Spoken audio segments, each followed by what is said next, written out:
کوئی ثانی نہیں محبوب بنایا، ایسا رب نے سرکار کے پیکر کو سجایا، ایسا رب نے سرکار کے پیکر کو سجایا، ایسا۔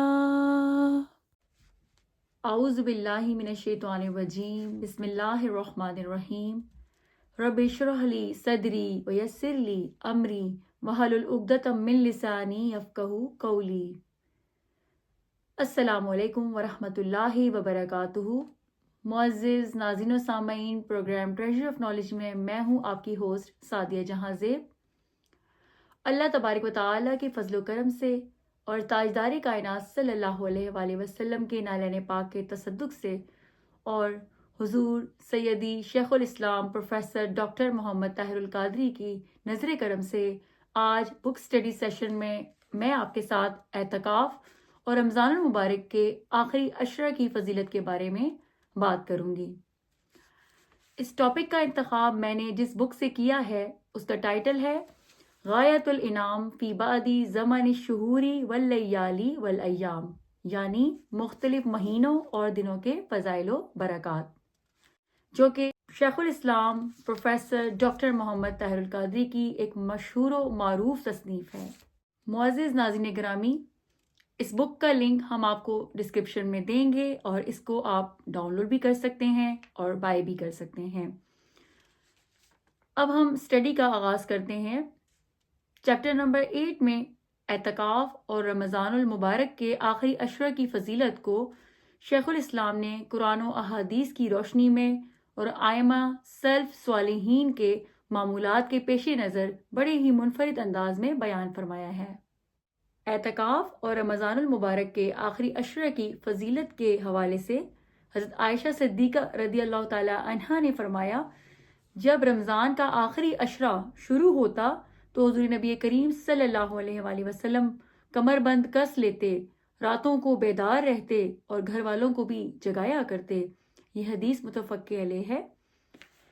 ایک روایت میں حضرت عائشہ صدیقہ رضی اللہ تعالی عنہا ہی بیان کرتی ہیں کہ رسول اللہ صلی اللہ علیہ وآلہ وسلم رمضان کے آخری عشرے میں باقی دنوں کی نسبت عبادت میں زیادہ ریاضت کرتے تھے۔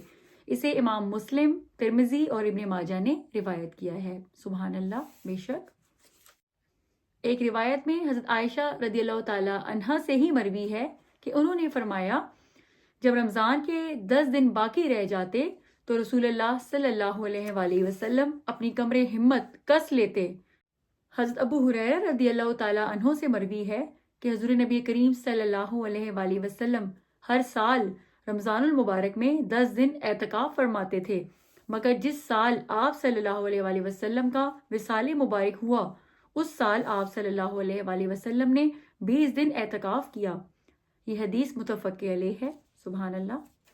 رمضان المبارک کی آخری 7 طاق راتوں اور شب قدر کی فضیلت۔ سورۃ القدر میں اللہ تبارک و تعالیٰ فرماتے ہیں، ترجمہ: بے شک ہم نے اس قرآن کو شب قدر میں اتارا ہے، اور آپ کیا سمجھتے ہیں کہ شب قدر کیا ہے؟ شب قدر فضیلت و برکت اور اجر و ثواب میں 1000 مہینوں سے بہتر ہے۔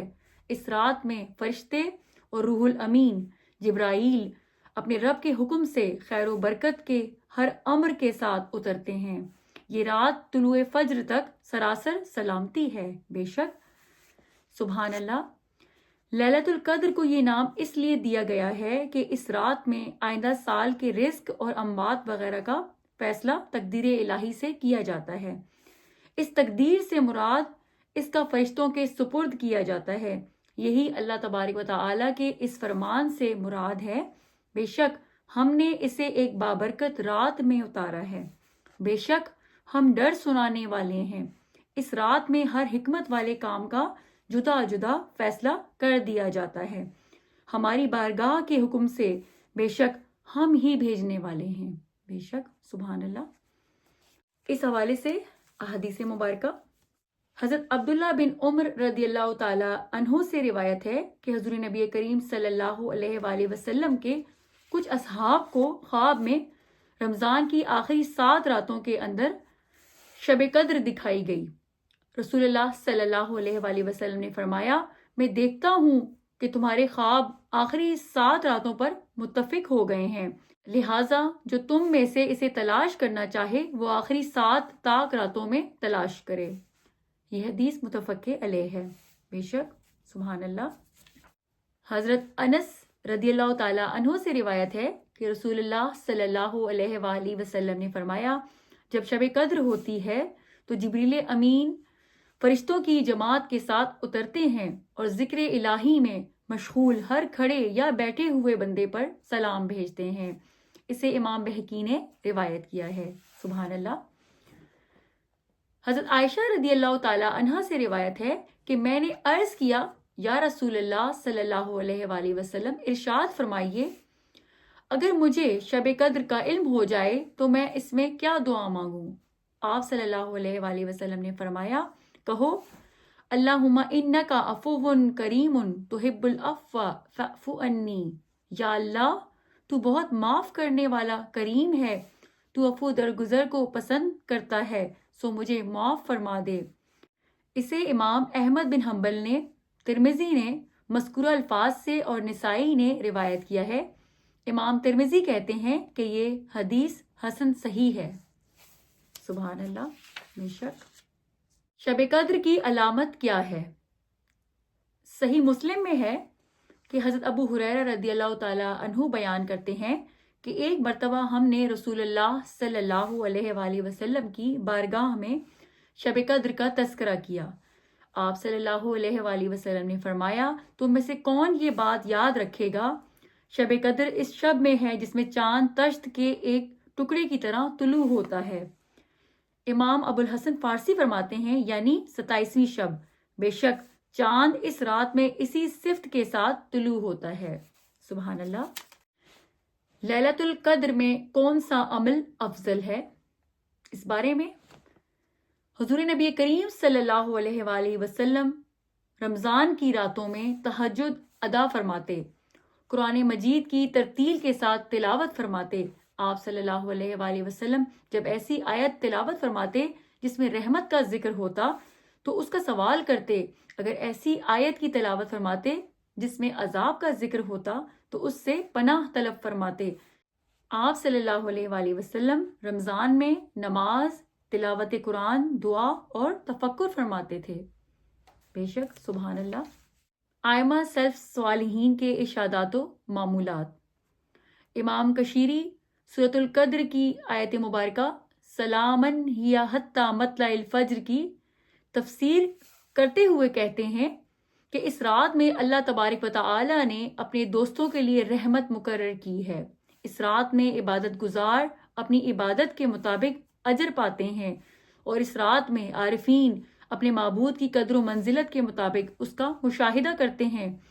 وجود قدر اور شہوت قدر کے مابین جدائی ہوتی ہے۔ ان کے لیے قدر کا وجود ہے لیکن ان کی جانوں کی بقدر، اور ان کے لیے قدر کا شہوت ہے لیکن اپنے معبود کے بقدر۔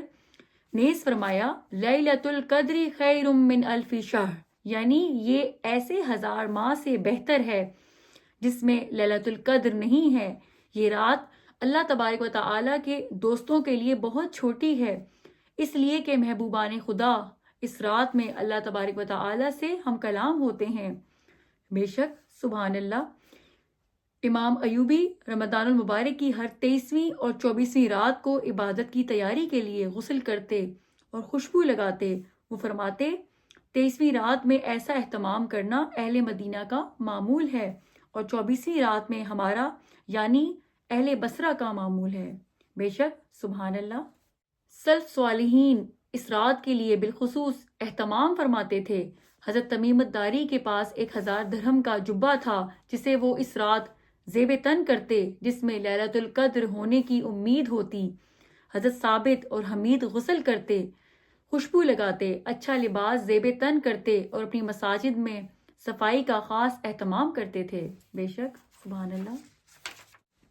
ناظرین گرامی، رمضان المبارک کا یہ عشرہ نجات بھی کہلاتا ہے، جس کی دعا ہے اللہم انکا عفو تحب العفو فاعف عنی۔